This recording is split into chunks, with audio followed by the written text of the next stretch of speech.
Hi guys, welcome to Chris Ryan Golf. You join me at the Belfry again today. We're at the PGA National Golf Academy and we're going to do a video today looking at how you can hit the ball straighter by using some basic simple rope such as this. Okay, so as you can see, I've placed a golf ball on the mat here and I've got the rope set just inside the golf ball, and I've just set this sort of curve onto the rope. So the sort of part of the rope that's in line with the golf ball is pretty much at my target line, and this little bit around here is in a curve shape. So we know that the golf club does not work in straight lines. We know that we can't physically get that golf club to travel straight away from the target, straight back down towards the target. We know that the golf club is working on an arc because we stand to the side of the golf ball. Now, if we very simply look at the golf swing, or what the club is going to be doing if we were to hit a perfect golf shot. The golf club, if we imagine the ball to target line, which would be out down here somewhere, the golf club is coming from the inside to the target line and then back to the inside. So it's pretty much following this sort of shape that I've put the rope in here. Maybe not quite as extreme as that, but it gives us the right idea.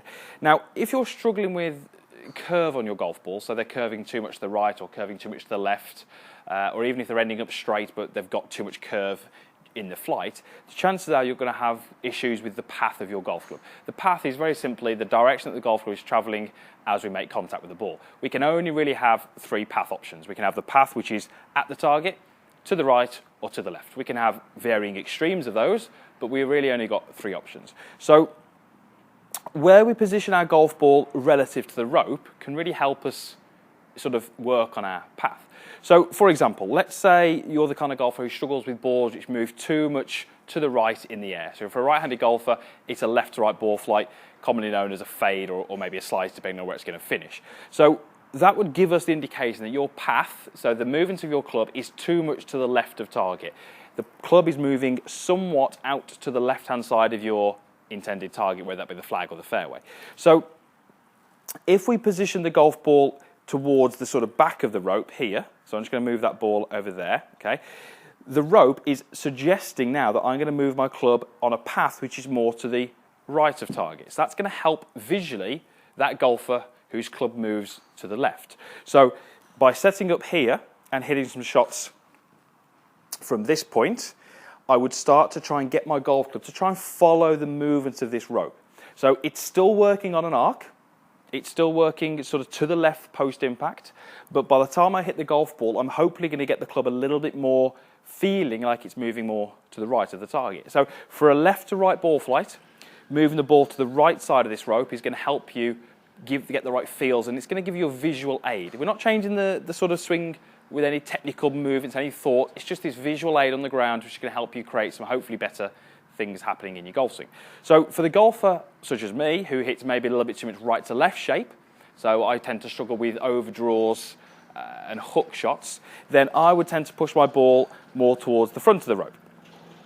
So the front of the rope here, this part of the rope here where my ball is opposite, is aimed more to the left of my target. So if I take my setup here, just having the rope on the ground there is a visual aid to help me feel like I get the club a little bit more in front of me here, and I feel, that's the key word here, feel that the club is moving to the left of target. It won't move to the left of target, but if I can try and use this drill, it might neutralise the path a little bit, have it less to the right, and I'll possibly still have some curve, but it'll be a little bit more predictable and a little bit more controllable. So we can start to use this rope, and we can start to position the ball at varying places along this rope to give us, again, I say, visual aid as to what we're trying to do. So we can start to work, again, different amounts forward and different amounts back. If I wanted to hit a little fade, I might move it a little bit forwards. If I wanted to hit a little bit more of a ball flight that's left to right, I'd move it over here somewhere. So where we position that ball in the rope is going to really, really help you to hit some straighter shots with all the clubs in the bag. I'm going to do this with an iron, but it would help with all sorts. So I'm going to try and hit one. If that would be our standard starting position, where the bit of the rope that's opposite is kind of sort of moving in the direction of the target, that's where we'd want to hit our standard shots from if we had a neutral golf swing. My golf swing tends to, as I say, have a path which is a little bit more out to the right. So I'm going to move this ball about a foot forward here. And say that rope now is starting to point more to the left. So I'm going to take my normal address. I'm not going to aim left or aim right. I'm going to take my normal address. But I'm going to try and make a golf swing where I feel like my golf club is following the movement or following the shape of that rope, which certainly to me feels like it's a little bit more left of target. So let's go ahead and hit one.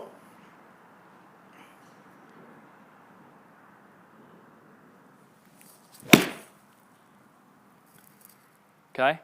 And I slightly pulled that actually. I started a little bit left to target and pretty much stayed there. So using the ball flight laws knowledge, I would know that that path was actually slightly left of target with the club face, which is also slightly left. So for me, that's really, really good sort of feedback to get, because I say my path is normally out to the right of target. So that was some really, really good feedback. The other thing we can use this for is just shot shaping. You know, if I wanted to move this ball right to left, I could move the ball back here somewhere. That's going to encourage my path to be more to the right. And if I wanted to shape the ball the other way, I can move it here. So we can use this for two ways. We can use it to neutralize a ball flight that maybe you don't want, or we can use it to work towards a ball flight that maybe you're trying to create on the golf course. So maybe if you're not very good at hitting right to left draw shots, you can use something like this, position the ball more to the back of the rope, forcing the club path to be more out to the right, and that's going to give you hopefully some more curve to the left. So have a little play around with it. It doesn't have to be a rope, it can be anything. It can be a bit of string or anything that gives you that visual aid of this curve, and we can start to position the ball at various places along that curve, and that's going to help you during your practice. So great one for the range. Great one to just build a good practice station, you know, get 40 or 50 balls and just work with this rope, this station, and you should find that you can neutralise your path a little bit more and hit some straighter golf shots. Thanks for watching the video, guys. If you liked it, give it a thumbs up. If you've got any comments, then please post those in the box down below. And if you haven't done already, please subscribe to my channel. Just click the subscribe button below. That'll get you access to my videos as they get uploaded. There's different content going up each week. Hopefully going to help you to play some better golf when you get out onto the course and hopefully hit some better golf shots and enjoy it a little bit more. So thanks again for watching, and we'll see you again soon.